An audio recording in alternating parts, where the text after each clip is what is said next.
आप सभी को जय हिंद।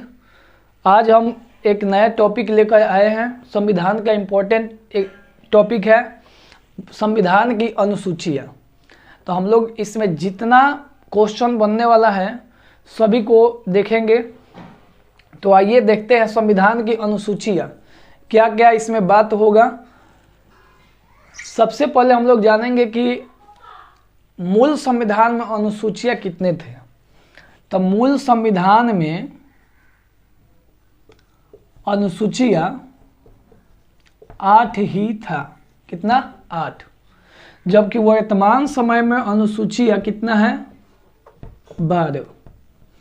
मूल संविधान में अनुसूचियाँ कितना? 8। वर्तमान समय में अनुसूचियाँ कितना है? 12। अब सभी अनुसूचियाँ में कुछ न कुछ विषय दिया गया है, तो वही विषय एग्जाम में आता है कि प्रथम अनुसूची में किसका उल्लेख है, द्वितीय अनुसूची में किसका उल्लेख है, तृतीय में किसका उल्लेख है। ऐसे ही 12 अनुसूचियां हैं जिनमें कुछ ना कुछ विषय दिया हुआ है, तो वो विषय पूछ लिया जाता है कि संविधान के किस अनुसूचिया में भाषाओं का उल्लेख है। ऐसा क्वेश्चन आता है। तो आइए हम लोग देखते हैं बारी बारी से कि कौन से अनुसूचिया में कौन सा विषय का उल्लेख मिलता है। सबसे पहले तो हम लोग जान लिए कि मूल संविधान में जब यानी संविधान हम लोगों का बनकर तैयार हुआ और लागू हुआ, उस समय मूल संविधान उसी को कहते हैं। मूल संविधान में अनुसूचियाँ कितना है? 8। और वर्तमान समय में अनुसूचियाँ कितना है? 12। तो आइए फर्स्ट यानी प्रथम अनुसूची को देखते हैं। तो फर्स्ट अनुसूची फर्स्ट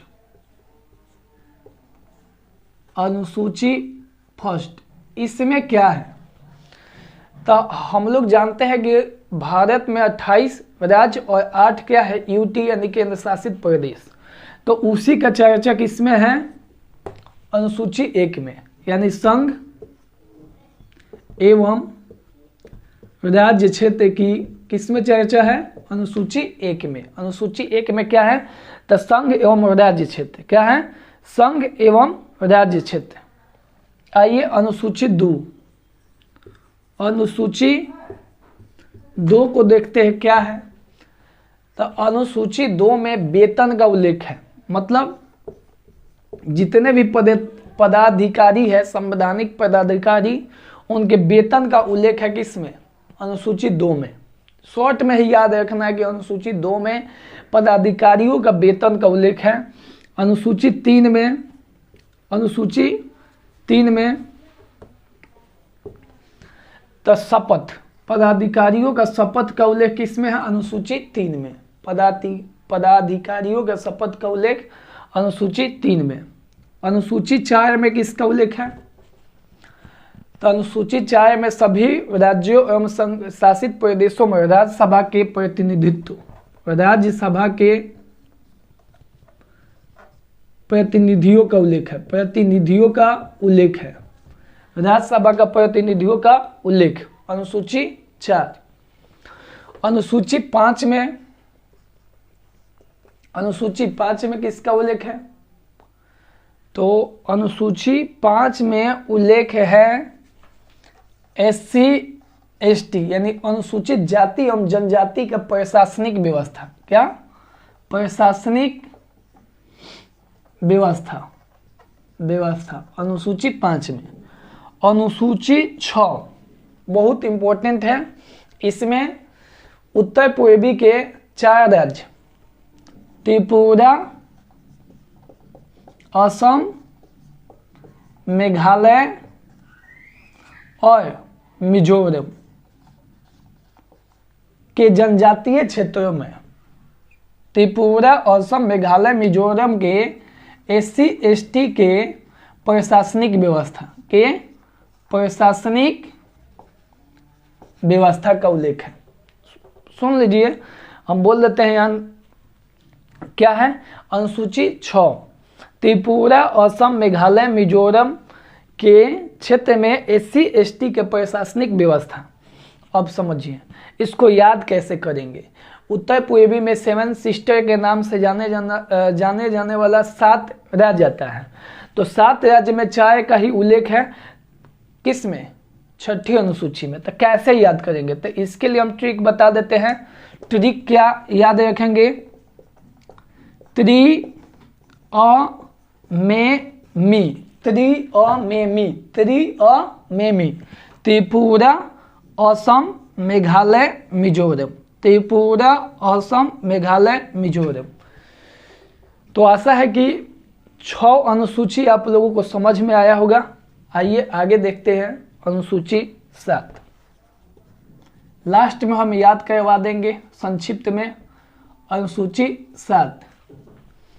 7 में किसका उल्लेख है, तो देखिए इसमें केंद्र एवं राज्य के शक्तियों का विभाजन, यानी केंद्र एवं राज्य के बीच शक्तियों का विभाजन, तथा इसी में कहा गया है कि सरकार शुल्क एवं टैक्स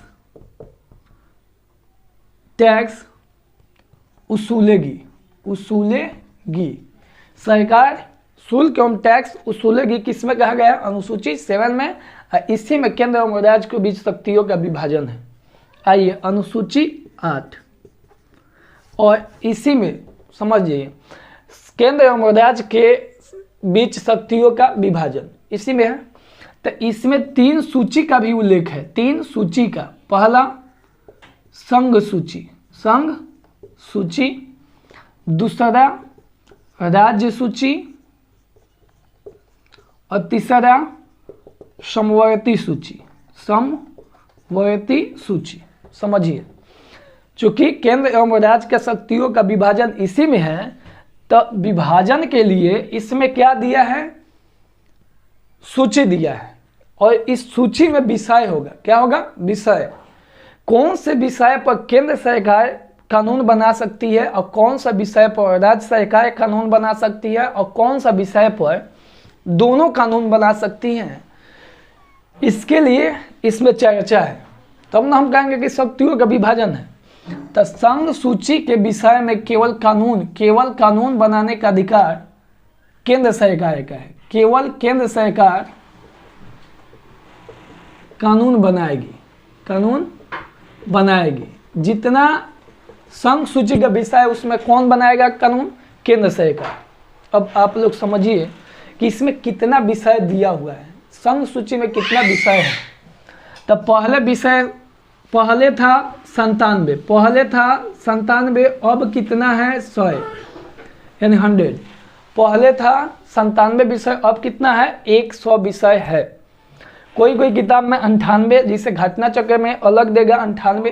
तो इससे आप लोग लूसेंट में दिया है कि 97 और 100। तो इसके लिए आप लोग उतना परेशान मत होइएगा। आइए राज्य सूची में केवल राज्य सरकार कानून बनाती है, कानून बनाएगी। तो अब इसमें कितना विषय है, राज्य सूची में कितना विषय है, तो समझिए। पहले समवर्ती सूची को हटा देते हैं। पहले था 66 पहले, और अब कितना विषय है 61। और ये भी समझ लीजिए, यहाँ नोट में याद रखना है कि राज्य सूची में राज्य सरकार तो कानून बनाएगी, परंतु जब राष्ट्र हित के बात आ जाए, राष्ट्र हित के मामले में केंद्र सरकार इस विषय पर कानून बना सकती है, समझिए। सबसे पहले हम लोग देख लिए कि अनुसूची 7 में क्या है, तो केंद्र एवं राज्य के शक्तियों का विभाजन।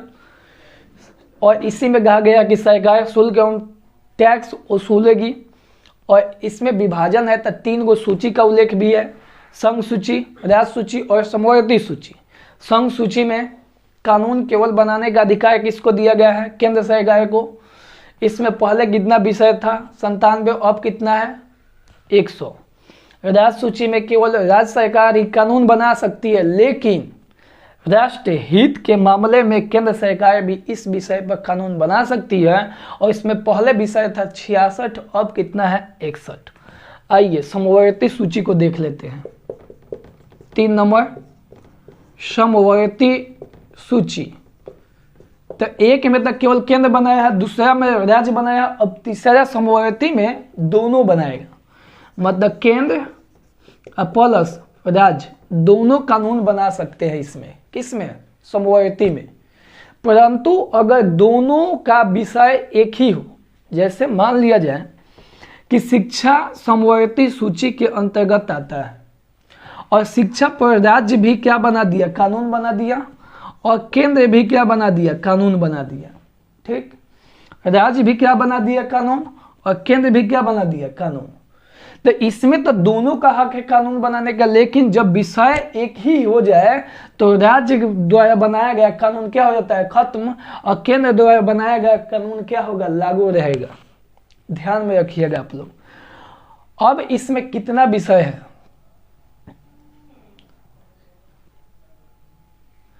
तो अब इसमें पहले था 47, पहले कितना विषय था 47, और अब कितना है 52 विषय है। पहले कितना था 47, अब कितना है 52। अब याद करने के लिए विषय हम बता देते हैं कैसे याद रखना है। सबसे पहले याद रखना कि कम बेसी, फिर बेसी कम, और फिर कम बेसी। कम बेसी मतलब का कम और अधिक। पहले कम था 97 विषय, उसमें अधिक कर दिया कितना 100। कंफ्यूजन हो जाता है कि किसमें बढ़ाया किसमें घटाया, तो कम बेसी, बेसी कम, फिर कम बेसी। न तो पहले कम 97, अधिक हो गया 100, फिर कितना बेसी कम यानी 66, 61, फिर कम बेसी 47 और 52। ऐसा है कि इतना तो समझ में आ गया होगा। अब 8 अनुसूची को देख लिया जाए, 8वीं अनुसूची को।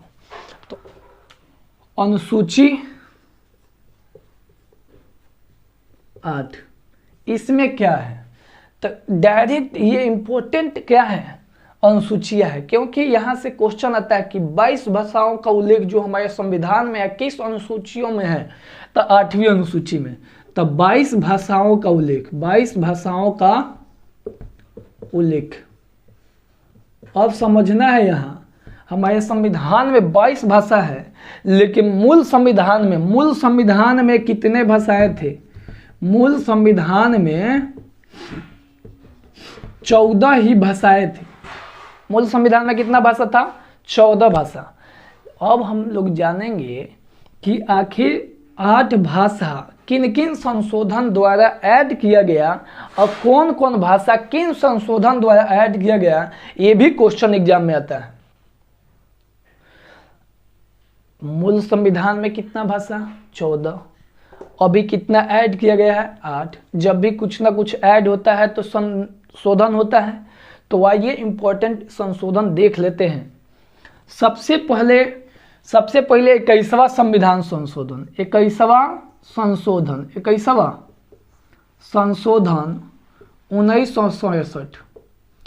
सबसे पहले 21वां संशोधन 1967 द्वारा एक भाषा सिंधी जोड़ा गया। कौन? सिंधी।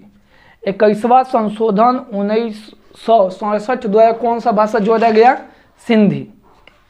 21वां संशोधन 1967 द्वारा कौन सा भाषा? सिंधी। अब समझिए 71वां संविधान संशोधन, 71वां संविधान संशोधन 1900 कितना 92 द्वारा 1992 द्वारा 71वां संविधान संशोधन 1992 द्वारा नमक यानी नेपाली, मणिपुरी, जिसे अभी हाल ही में मणिपुर में ही हाल ही में मेइती समाज और कुकी समाज में क्या हुआ है? झड़प हुआ है, संघर्ष हुआ है। तो यहाँ मणिपुरी को मेइती भाषा भी कहते हैं, ठीक है। तो मणिपुरी और कोंकणी जो बोला जाता है गोवा में, तो इसे शॉर्ट में याद रखेंगे नमक। नेपाली, मणिपुरी, कोंकणी। नेपाली, मणिपुरी और कोंकणी। अब मणिपुरी को मेइती भाषा भी कहते हैं, ठीक है। 71वां संविधान संशोधन 1992 द्वारा 3 भाषा नमक, और 21वां संविधान संशोधन 1967 द्वारा सिंधी। अब आइए 92 यानी 92 संविधान संशोधन 2000 कितना 2003। इसमें कौन कौन भाषा जोड़ा गया? तो मैथिली, संथाली, डोगरी और बोडो। मैथिली, संथाली, डोगरी, बोडो। अब इसको कैसे याद करेंगे? इसके लिए कैसे याद करेंगे?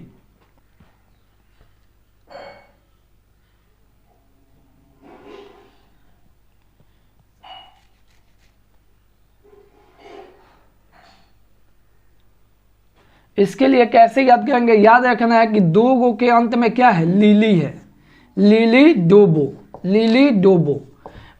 देखिए अंत का याद रखना है कि 2 गो के अंत में क्या है? लीली, यानी मैथिली, संथाली, तो ली दोनों के अंत में आया है ना जी। और डोगरी, बोडो, लीली, डोबो। कैसे भी याद माइंड में सेट रखना है कि कैसे याद रखेंगे, ठीक है। तो मूल संविधान में कितने भाषाएं थे? 14। अभी वर्तमान में कितना है? 22 भाषाओं का उल्लेख 8वीं अनुसूची में। अब यहाँ 8 भाषा किन किन संशोधन द्वारा ऐड किया गया? तो फर्स्ट 21वां संविधान संशोधन 1967 द्वारा सिंधी को 1 हुआ।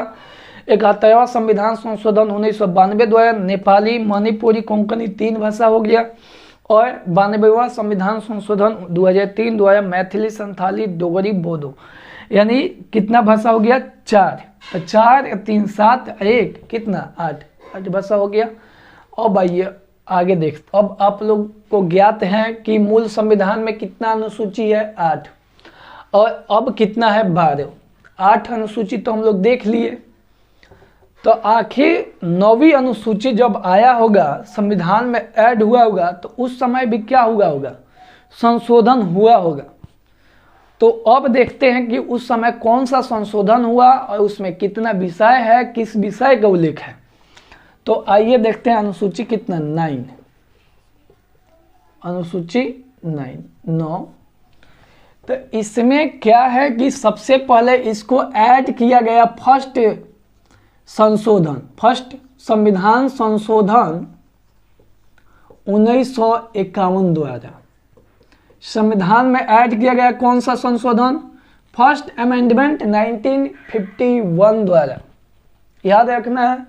और इसमें जो विषय है भूमि सुधार अधिनियम, भूमि सुधार अधिनियम, यानी भूमि अधिग्रहण भी कह सकते हैं, भूमि अधिग्रहण की चर्चा है, भूमि सुधार अधिनियम।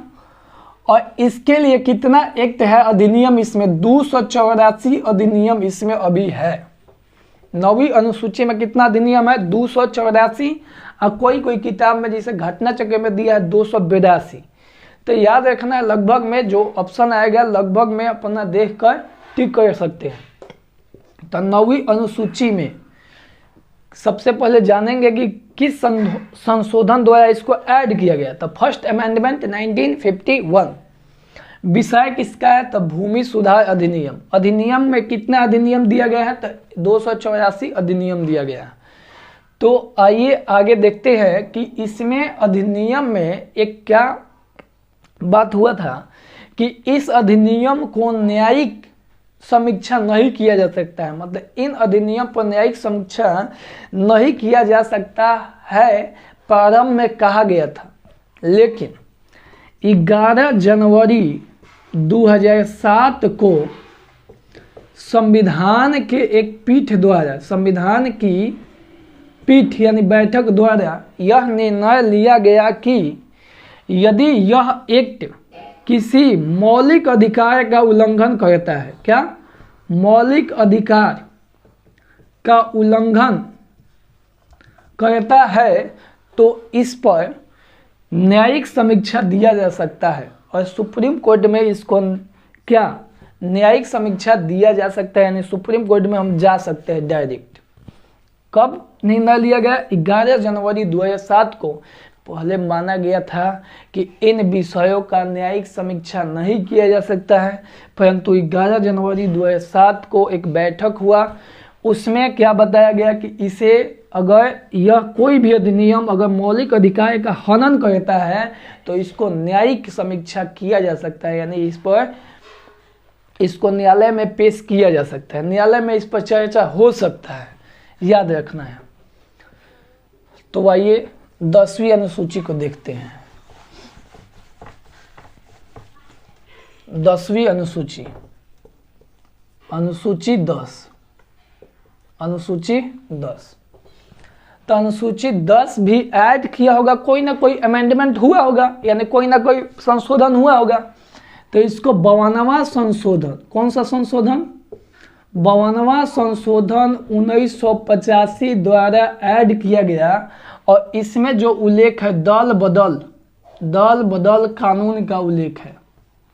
दल बदल कानून का उल्लेख किसमें है? अनुसूची 10 में। अब अनुसूची 11, अनुसूची 11 इसमें क्या है? तो ये भी कोई ना कोई अमेंडमेंट आया होगा। तो 73वां संशोधन 1992 द्वारा, 73वां संशोधन 1992 द्वारा संविधान में क्या ऐड किया गया? लेकिन पंचायती राज लागू हुआ 24 अप्रैल 1993 को। क्या हुआ? पंचायती राज प्रभावी हुआ, इसलिए 24 अप्रैल को पंचायती राज दिवस मनाया जाता है। पंचायती राज दिवस मनाया जाता है कब? 24 अप्रैल को। सबसे पहले 11वीं अनुसूची 73वां संशोधन 1992 द्वारा ऐड किया गया, लेकिन प्रभावी हुआ 24 अप्रैल 1993 द्वारा, और 1993 द्वारा प्रभावी हुआ 24 अप्रैल को, इसलिए 24 अप्रैल को पंचायती राज दिवस के रूप में मनाया जाता है। इतना याद रखिएगा आप लोग। अब इसमें पंचायती राज संस्थाओं के लिए कुछ क्या दिया है? विषय दिया है। तो इसमें कितना विषय दिया है? 29 विषय दिया है। कितना विषय? पंचायती राज संस्थाओं के लिए कितना विषय दिया है? 29 विषय दिया है। ठीक है। अब अनुसूची 12, अनुसूची 12, अनुसूची 12 74वां संशोधन, 74वां संशोधन 1993 द्वारा इसको ऐड किया गया, और इसमें किसका उल्लेख है? इसमें तो बता दिए कि पंचायती राज संस्थाओं का उल्लेख है, पंचायती राज का उल्लेख है, पंचायती राज का उल्लेख है इसमें। 11वीं में क्वेश्चन बहुत इंपॉर्टेंट है, भी आई है कि 11वीं अनुसूची किससे संबंधित है? तो पंचायती राज। 11वीं अनुसूची कब ऐड किया गया था? 73वां संशोधन 1992 द्वारा। कब प्रभावी हुआ? 24 अप्रैल 1993 को, इसलिए 24 अप्रैल को क्या मनाते हैं? पंचायती राज दिवस मनाते हैं। इसमें कितना विषय है? 29 विषय है। अब जानते हैं अनुसूची 12, अनुसूची 12 74वां संशोधन 1993 द्वारा ऐड किया गया। इसमें क्या है कि नगर निगम यानी नगर पालिका, नगर निगम का उल्लेख है, नगर निगम यानी नगर पालिका का उल्लेख है, नगर पालिका का उल्लेख है। और इसमें विषय जो है, विषय इसके लिए कितना विषय है? 18 विषय। कितना विषय? 18 विषय। जिसे गांव में क्या होता है? पंचायत होता है, पंचायती राज होता है, जबकि शहर में क्या होता है? नगर पालिका यानी नगर निगम होता है। ठीक है। इसके लिए कितना विषय? 18 विषय। तो आइए, आशा है कि पूर्ण रूप से आप लोगों को समझ में आ गया होगा, परंतु संक्षिप्त में हम इसको एक बार 2 मिनट में या आप लोगों को याद करवा देते हैं 2 मिनट में। तो आइए, याद करने के लिए आप सबसे पहले आप लोगों को याद रखना कि मूल संविधान में 8 अनुसूचियां थी, जबकि वर्तमान में कितना है? 12 अनुसूचियां। तो 1 2 3 4 5 6 7 8 9 10 11 12। आइए, याद करने के लिए आप लोग तैयार रहिए। फर्स्ट में क्या है? संघ एवं राज्य, संघ एवं राज्य। सेकंड में क्या है? वेतन, वेतन। सेकंड में क्या है? वेतन। थर्ड में शपथ, ओथ, इसको ओथ भी कभी कभी एग्जाम में आ जाता है कि ओथ का उल्लेख यानी शपथ का उल्लेख अनुसूची 3 बहुत इंपॉर्टेंट है। 4 में राज्यसभा, ठीक है। 5 में SC ST, 6 में SC ST का ही चर्चा है, लेकिन बता दिया त्रिमेमी, त्रिपुरा असम, त्रिमेमी बताया है ना जी, त्रिपुरा असम मेघालय मिजोरम, याद रखना है। 7 में शक्तियों का विभाजन, शक्ति का विभाजन, ठीक है, शक्ति का विभाजन। और टैक्स और शुल्क उत्पाद क्या होंगे, उत्पाद शुल्क वसूलेंगे सरकार। और इसी में तीन सूची का उल्लेख है, संघ, राज्य और समवर्ती। 8 में क्या है, 22 भाषाओं का उल्लेख है। क्या 22 भाषाओं का, 14 भाषा मूल संविधान में थी, जबकि 8 भाषाओं को क्या संशोधन द्वारा ऐड किया गया। तो 21वां संशोधन 1967 द्वारा क्या सिंधी। उसके बाद 21वां के बाद 71वां संशोधन 1992 द्वारा नमक, नेपाली, मणिपुरी और कोंकणी। उसके बाद 92वां संविधान संशोधन 2003 द्वारा मैथिली, संथाली, डोगरी, बोडो, याद रखना है। 22 भाषाओं के उल्लेख। 8वीं में भूमि अधिग्रहण, भूमि सुधार अधिनियम, इसके लिए 284 अधिनियम, 9वीं अनुसूची। और पहिलका यानी फर्स्ट अमेंडमेंट यानी 1951, प्रथम संविधान संशोधन 1951 द्वारा इसको ऐड किया गया, 9वीं को। 10वीं 52वां संशोधन 1985 द्वारा, इसमें क्या है, दल बदल। 11वीं अनुसूची 73वां संशोधन 1992 द्वारा, इसमें 29 विषय की चर्चा है। इसमें क्या है, पंचायती राज। 12वीं नगरपालिका और 74वां संशोधन 1993 द्वारा, नगरपालिका का उल्लेख है। नगर निगम कितना विषय, 18 विषय। आशा है कि पूर्ण रूप से आप लोगों को याद हो गया होगा। और यह मोस्ट इम्पोर्टेंट टॉपिक है, क्योंकि कहीं ना कहीं एग्जाम में आता ही है। अगर संविधान से क्वेश्चन आएगा तो अनुसूचियाँ फिक्स है कि आ सकता है, इसलिए आप लोग याद रखिएगा। और अगर आप लोगों को यह क्लास अच्छा लगा हो तो कमेंट में लिखिएगा। आगे हम क्या करेंगे कि संविधान का भाग स्टार्ट करेंगे, भाग 1 से आगे स्टार्ट करते जाएंगे, जहाँ तक होगा वहाँ तक इम्पोर्टेंट बात होगा हम बताते चलेंगे। जय हिंद।